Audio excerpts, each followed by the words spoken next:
It's Monday in the state of Iowa during football season, which means we have rankings. This is our Class 4A ranking. So if you're looking for another class, go ahead and head back to our YouTube homepage. We've got all 7 classes dropping today on Monday. That'll be the plan going forward. But without further ado, let's get right into Class 4A. I've got 16 through 11 right here.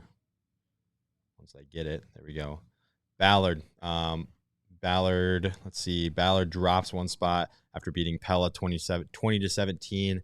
They will hold down the 16 spot this week. Indianola looks like they are new to the rankings this week. Indianola, they picked up a win over Urbandale, 31-0. Carlisle, they hold down the 14th spot this week. They lost to Norwalk, 52-22. They drop 3 spots. And then Norwalk right there, 13th. They beat Carlisle, 52-32.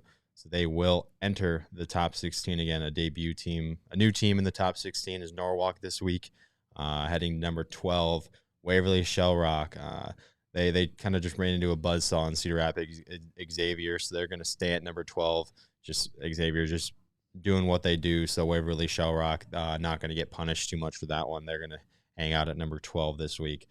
Spencer, they dropped 3 spots this week, dropped out of the top 10. They lost to Humboldt 20-3. So again, Spencer rounding out our teams that just missed the top 10. But let's get right into the top 10 in Class 4A. Number 10, Glenwood. They beat a solid Sioux City East squad 28-24. A big win for a team that made the 5A playoffs last season. So impressive win for Glenwood. They got Caden Anderson at the helm again. An elite quarterback, an elite baseball player, just an elite all-around athlete leading the Rams this season. They get Atlantic next, which I think could be a good one. Atlantic, a top 10 team in 3A that's kind of looking to prove themselves as well. So that one's going to be fun, and it's going to be one that we've got our eyes on. Number 9, Lamar's. They dominated Sergeant Bluff Luton 41-13. And looking at their schedule, they may not be really tested until district play. So look for Lamar's to kind of slowly creep up this top 10 ranks before district play starts.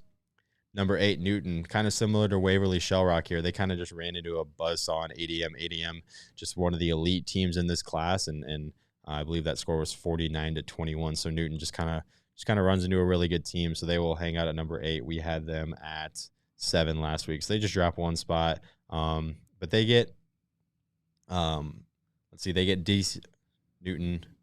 They get DCG, who came off a tough loss to Gilbert last week. So DCG Newton should be a good one this week.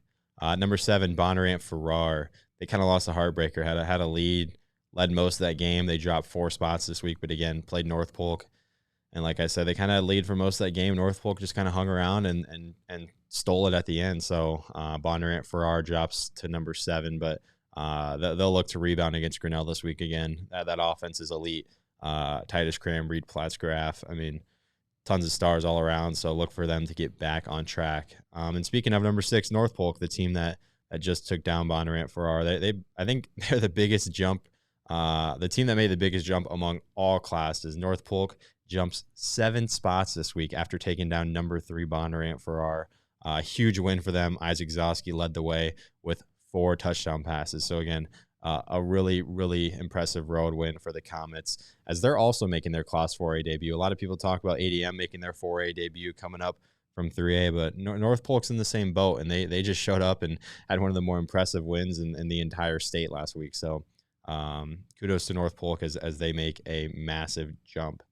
But let's get into the top 5. We got more teams to talk about. North Scott handled Central DeWitt 34-7, and they are led by dual threat quarterback Kyler Girardi. He's an elite talent in the state, and he's going to be a ton of fun to follow throughout the year.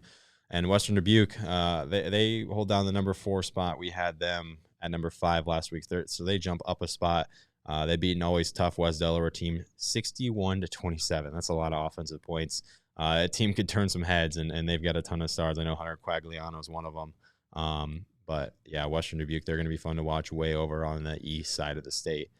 Coming in at number 3, Lewis Central. They also jump up a spot. They take Bondurant for our spot from last week. They beat Harlan for the 2nd consecutive year. Lewis Central has become a mainstay in the top 5 in the last 5 years again. Lewis Central was down most of that game. People aren't going to realize that, and they kind of come back and get that gritty win against Harlan. Really a sneaky good game last week that kind of got overshadowed by a lot of the other really good Class 5A games. So Lewis Central, we're taking notes. Nice win over Harlan as they jump up a spot. Coming in at number 2, ADM. Again, we talked about them so much, getting a lot of hype, and rightfully so. They handled Newton 49-21, and Brevin Dole might be the best athlete in the 4A football realm right now. I mean, I got their stats pulled up right now. Not even Brevin Dole. They got so much offensive firepower in that ADM offense. How about 459 rushing yards in that game? They had 3 players with over 100 rushing yards.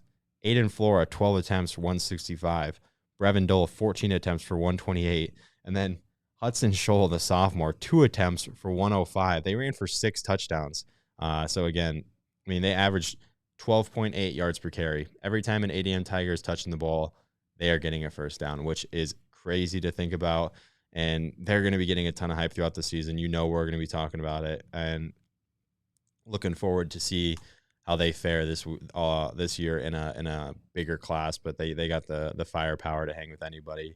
But the real question is if they have the firepower to hang with the number 1 team, Cedar Rapids Xavier. They beat returning semifinalist Waverly Shellrock 41-6, picking up right where they left off. Xavier, led by Ronan Thomas at the helm, he returns for another year, and they look like they are just picking up right where they left off, like I said, and they're going to be an extremely tough team to beat, and it's going to be interesting to see what their schedule looks like and who kind of cross paths with them. I'm going to try and pull up who they play next so I can kind of tell you right now. Let's see. They've got Williamsburg this week. Wow. Williamsburg, a top team in Class 3A, so we're going to have number 1 in 4A versus number 1 in 4A versus, let's see, I can't find it right here, versus number 5 in 3A. So top 5 matchup across 2 classes. That one's going to be a ton of fun, ton of star power in that one, and maybe an early season test for Xavier. I don't know. We'll see. Definitely going to be one we have our eyes on. But, yep, that was it for Class 4A's top 16. Again, be sure to follow IA Football on all social channels and check out the rest of the content we got on IA Sports. We appreciate you guys for tuning in, and we'll catch you next week for next week's Class 4A rankings.